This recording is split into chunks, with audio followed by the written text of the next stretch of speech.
hoje a nossa proposta é falar um pouco sobre ultrassom.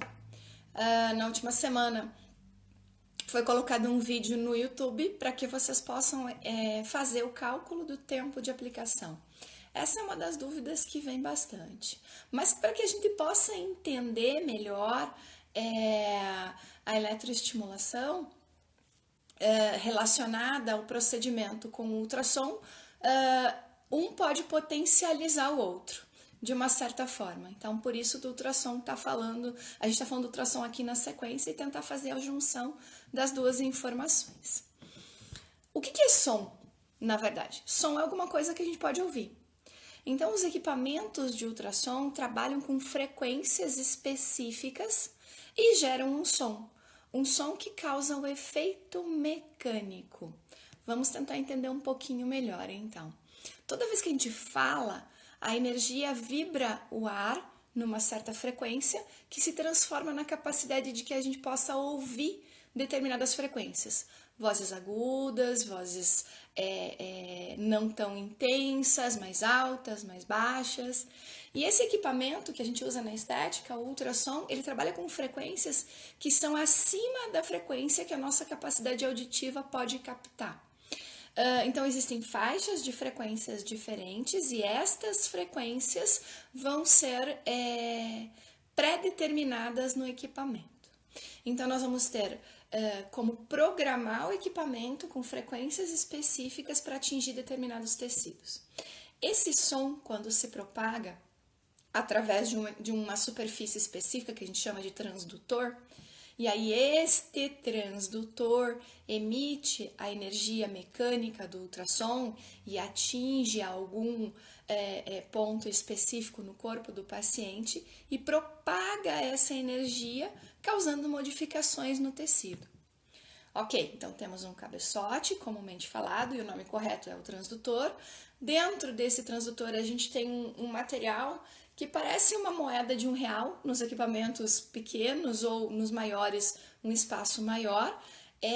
E esse material ele é maleável.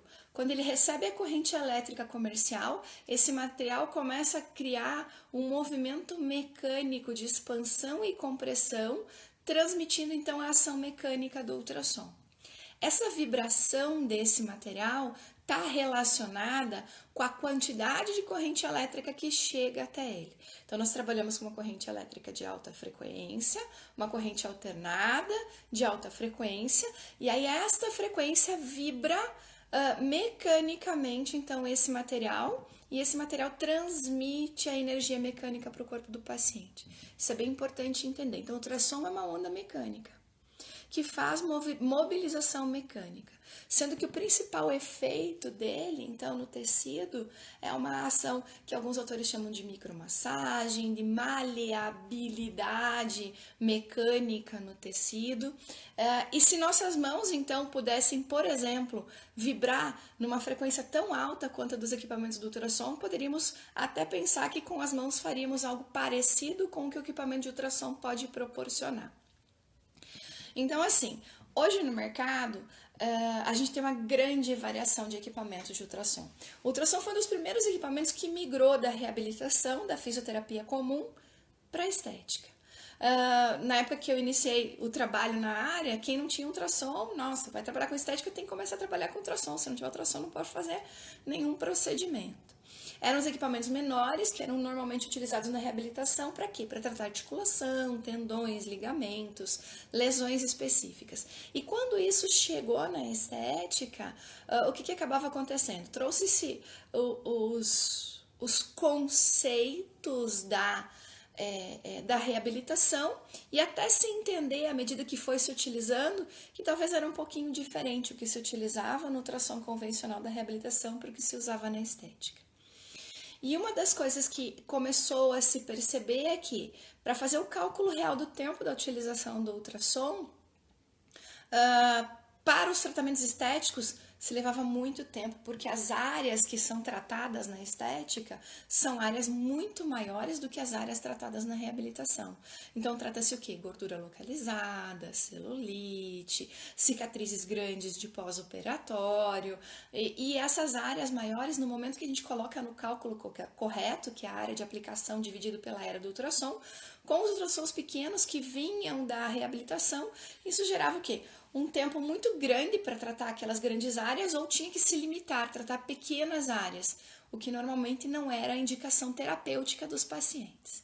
E aí vieram então, em cima dessa situação, as empresas começaram a produzir equipamentos que tinham eras maiores, ou, na verdade, transdutores maiores que tinham 3 eras dentro. O primeiro equipamento a chegar no mercado que revolucionou e que veio com uma grande divulgação foi o equipamento da marca KLD, que é o equipamento Mantus, e a partir do Mantus, aí todas as outras empresas trouxeram perfis parecidos. Grandes transdutores, grandes eras, para poder o quê? Ou ganhar tempo ou ganhar área de aplicação. Isso foi uma grande vantagem. E a partir disso, nesses grandes equipamentos, então, chegou as terapias combinadas. O que é legal?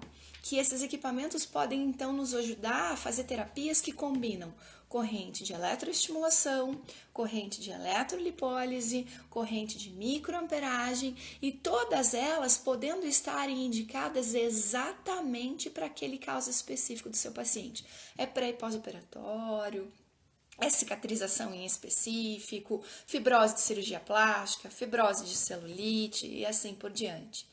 Então, as terapias combinadas vêm para a gente com um objetivo bem importante, que é potencializar o resultado e, ao mesmo tempo, ter a energia mecânica do ultrassom mais a corrente elétrica.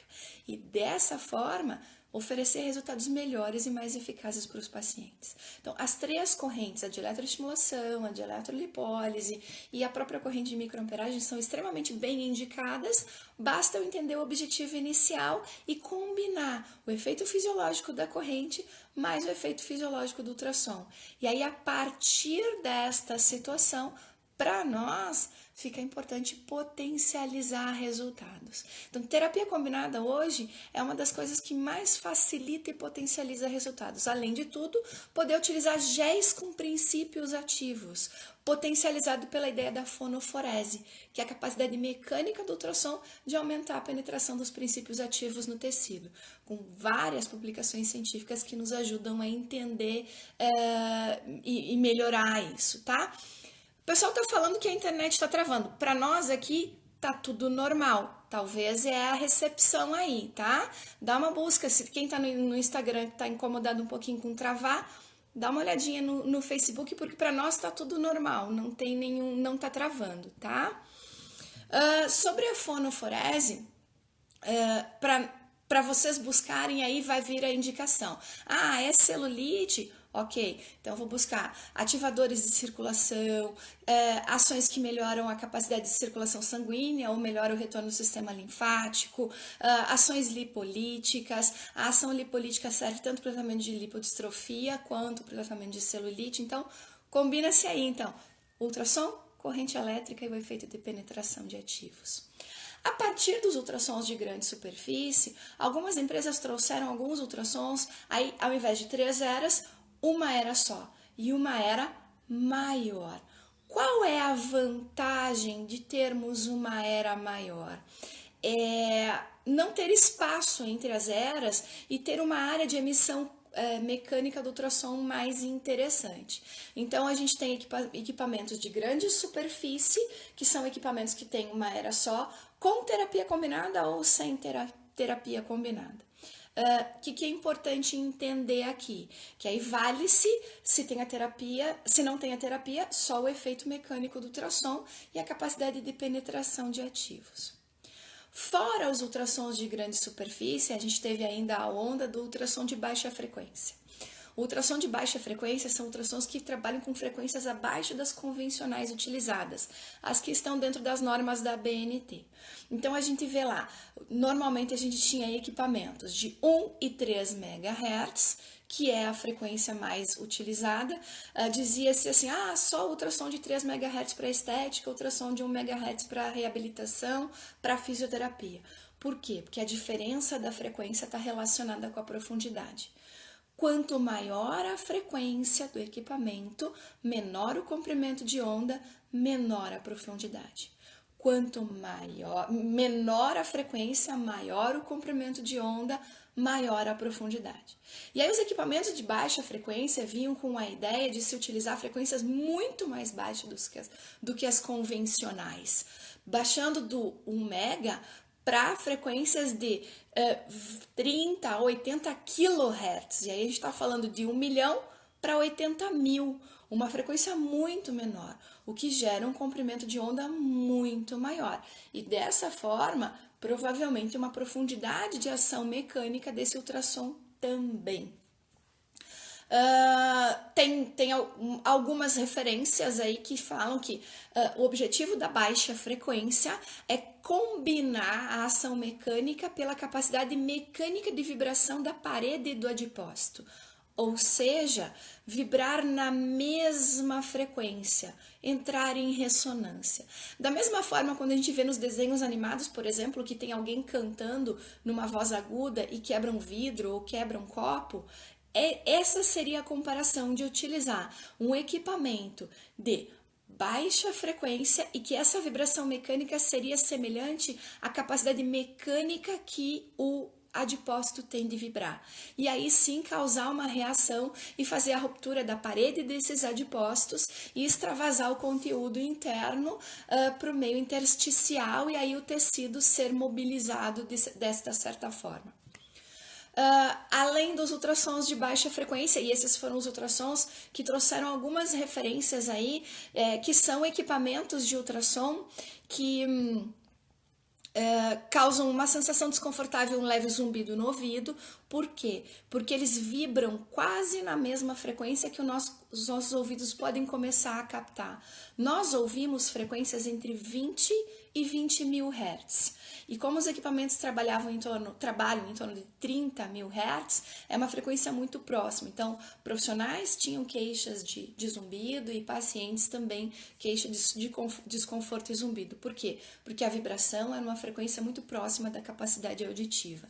Esse é um equipamento que tem que ter um cuidado, tem que ter uma espessura de gordura maior para se utilizar e necessita-se de fazer a aplicação de pregas para esse procedimento, justamente para que não haja uma profundidade maior, porque com essa frequência extremamente mais baixa do que os equipamentos que convencionalmente eram utilizados, há a possibilidade sim de a gente extrapolar a epiderme, a derme, a tela subcutânea, músculo e quem sabe atingir cavidade abdominal, por exemplo, numa aplicação abdominal. Então, por isso o cuidado de se utilizar com ultrassons de baixa frequência. Além dos ultrassons de baixa frequência, hoje a gente tem o ultrassom focalizado, o HIFU, normalmente dito por aí, e o ultrassom microfocado. Então, veja bem quanta variação de equipamento de ultrassom a gente tem. Desde aquele convencional pequenininho que se começou a utilizar na estética lá em 1980 e alguma coisa, 1990, a gente chegar a ultrassons com modificações específicas aqui. O ultrassom focado, ele deriva dos ultrassons utilizados, por exemplo, para cirurgias para câncer de próstata, para fazer destruição de pedras renais, para fazer destruição de tumores específicos. Então, ele tem um ângulo de ação onde o efeito mecânico vai fechar num ponto específico, pré-definido pela construção física do cabeçote côncavo, que é diferente do ultrassom convencional.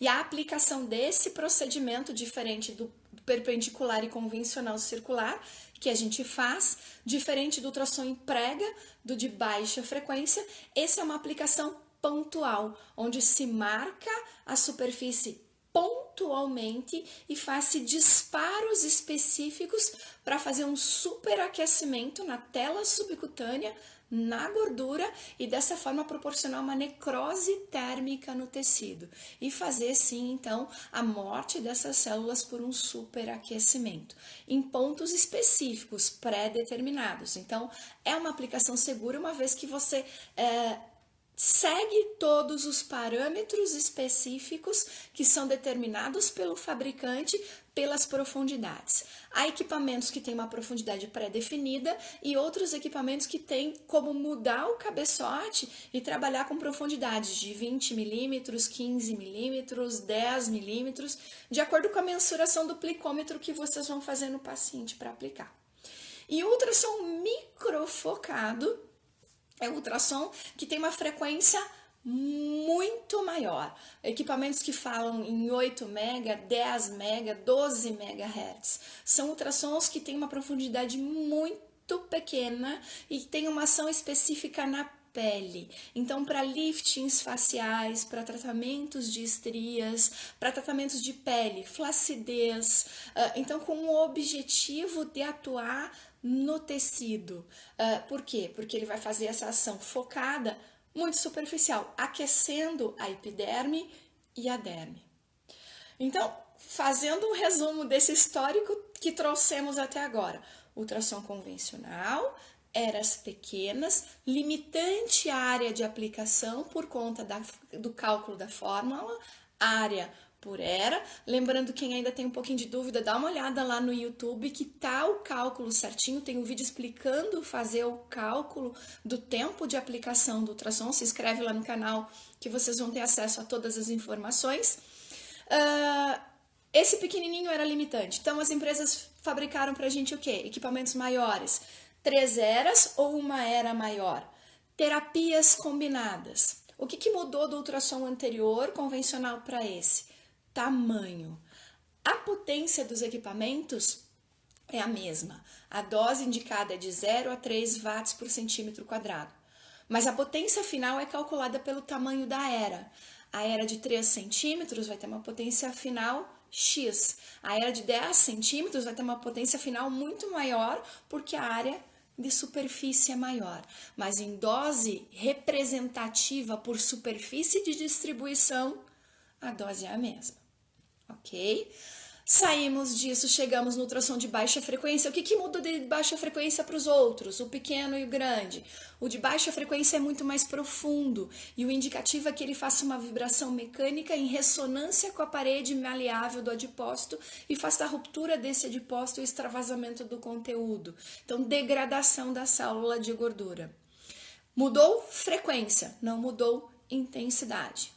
Aí, para o ultrassom focado e microfocado, a gente muda o quê? A gente muda a forma de aplicação. Não é uma distribuição plana na superfície, mas pontual. É quase como se a gente fosse comparar o ultrassom convencional sendo uma aplicação de LED, por exemplo, e o ultrassom focado sendo uma aplicação de laser. Uma energia focada num ponto só, descarregando energia nesse ponto para fazer um aquecimento.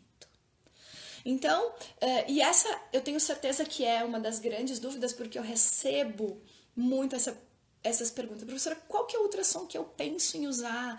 Qual que eu devo utilizar? Eu tenho essa dificuldade.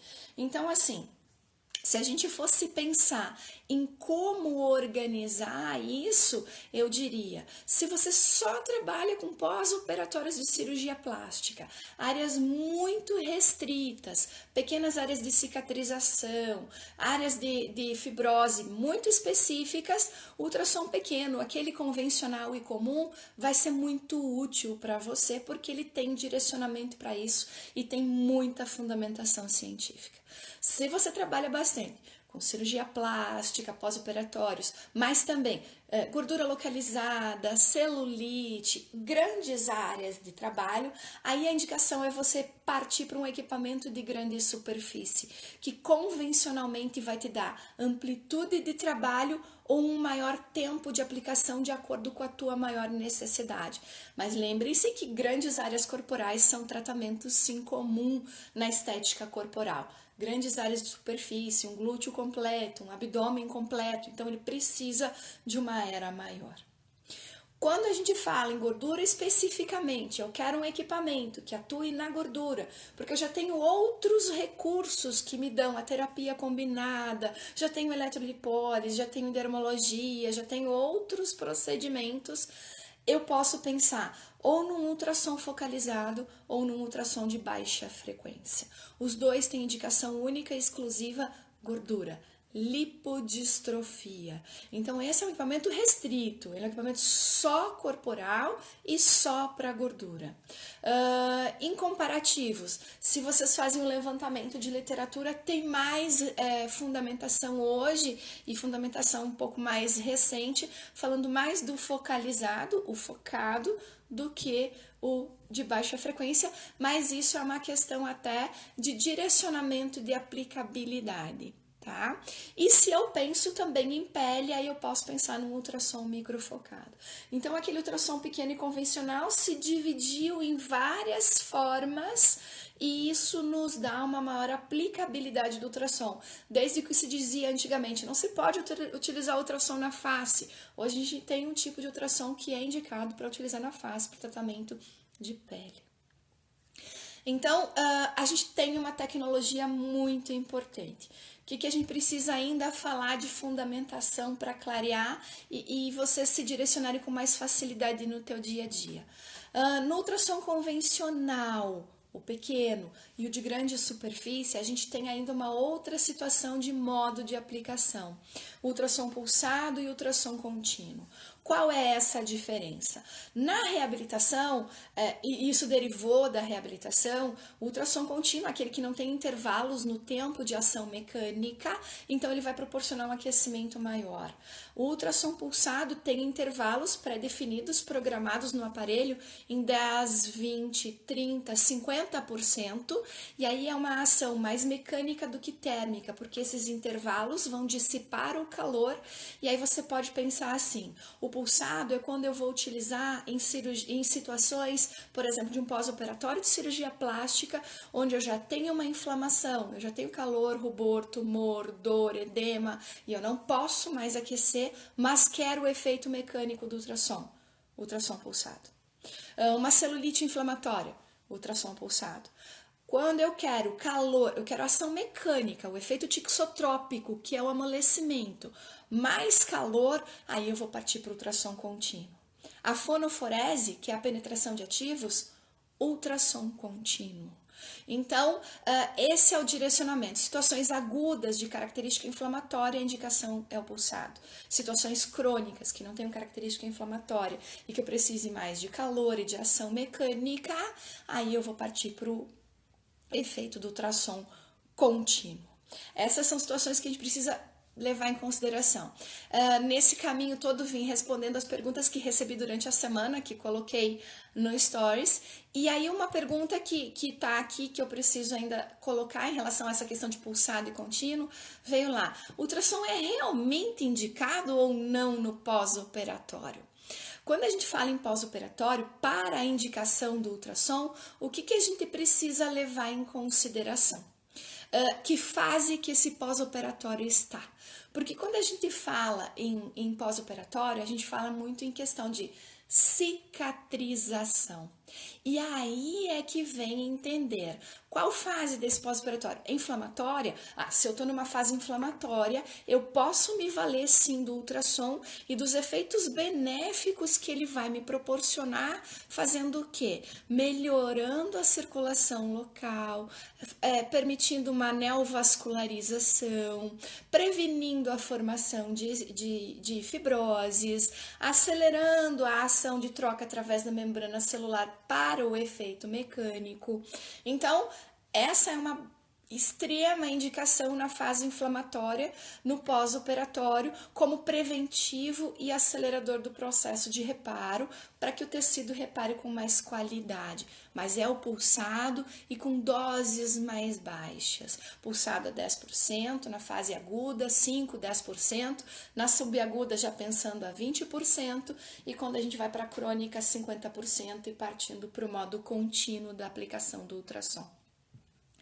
Sair dessa situação em relação ao pós-operatório, estou numa fase de um pós-operatório mais tardio, aí eu tenho que pensar, tem fibrose, não tem fibrose, qual é o meu objetivo? Sair da fase inflamatória, talvez a indicação contínua é a mais adequada. Sempre a avaliação inicial é importante. Na cicatrização, Inflamação, normalmente aí aquiescência em 24 horas e ação inflamatória até 72, e aí variando da literatura, indicando que ela pode ser um pouco maior ou menor, dependendo do trauma cirúrgico sofrido pelo paciente, do tamanho da área. E saindo dessa situação, a gente vai para a fase de fibroplastia. Na fase de fibroplastia é quando todas aquelas células inflamatórias chegaram, aceleraram a mitose celular e estimularam os fatores de crescimento por conta disso, para preencher, para produzir preenchimento, para que não haja uma cicatriz atrófica, para que tenha uma regularidade deste processo de cicatrização. E aí, na fase de fibroplastia, eu preciso também cuidar com essa questão inflamatória, porque se eu for mais inflamatório, de repente eu estou estimulando mais macrófagos, tendo uma ação maior nos fatores de crescimento e produzindo mais tecido. E quando eu tô lá na fase de remodelamento, que vai estar ali 30, 40, 45 dias, e aí nesta fase de remodelamento eu tenho que ter um outro perfil. Tenho placas endurecidas, já tenho uma característica mais de cronicidade da instalação dessa situação, aí eu tenho que avaliar se eu posso trabalhar um pulsado a 50% ou um modo contínuo. Então a avaliação é muito importante. Então o ultrassom tem indicação no pós-operatório, sim. Hoje a terapia combinada dos ultrassons de grande superfície com a microcorrente vai ser muito importante, porque a microcorrente vai acelerar a cicatrização e melhorar o sistema linfático. Das combinações, então, sempre que vocês pensarem em um protocolo e quiserem inserir o ultrassom no teu dia a dia, seja na gordura, na celulite, na flacidez, no pós-operatório, vocês podem estar avaliando sim essa combinação. E se eu entendo fisicamente que a ação importante dele é a ação mecânica, que vai ajudar vocês muito na questão de mobilização tecidual, aumento da troca da membrana celular, o que fazer em relação a isso. Para nós, é importante entender talvez que ele seja um dos primeiros procedimentos dentro do teu protocolo. Vou tratar uma celulite, primeiro ultrassom para aquecer, amolecer e depois mobilizar com uma drenagem ou com uma endermologia. Estou tratando lipodistrofia, primeiro ultrassom para acelerar o metabolismo, para acelerar a ativação da lipase ou para fazer a degradação e depois utilizar uma ação mecânica ou ativar com a corrente russa ou com eletrolipólise. E se eu penso na ação mecânica dele, pelo efeito de necrose do Haifu, por exemplo, e aí eu tenho que pensar que eu tenho que cuidar deste processo inflamatório para depois disso entrar com procedimentos combinados. Mas como entendendo o efeito fisiológico é mecânico, provavelmente a melhor indicação na grande parte dos protocolos é iniciar com o ultrassom para dar sequência a essas situações. Mais uma última informação super importante em relação a utilizar o ultrassom para o pessoal, aí, principalmente da farmácia e da biomedicina, que faz os procedimentos de injetar enzimas no local. Não utilizem ultrassom após a aplicação da enzima, utilizem antes, porque algumas enzimas têm publicação comprovando que são inativadas pelo ultrassom. Então, de repente, você injeta a enzima e vai aplicar ultrassom em cima e ele vai degradar a enzima que você acabou de colocar. Então, elimina, inverte o processo. Coloca o ultrassom antes para ele aumentar a permeabilidade da membrana e depois injeta as substâncias. Acredito que dessa forma vocês vão conseguir melhores resultados e não correndo o risco de fazer a degradação dessa enzima que acabou de ser colocada e ela perdeu o efeito. Ok?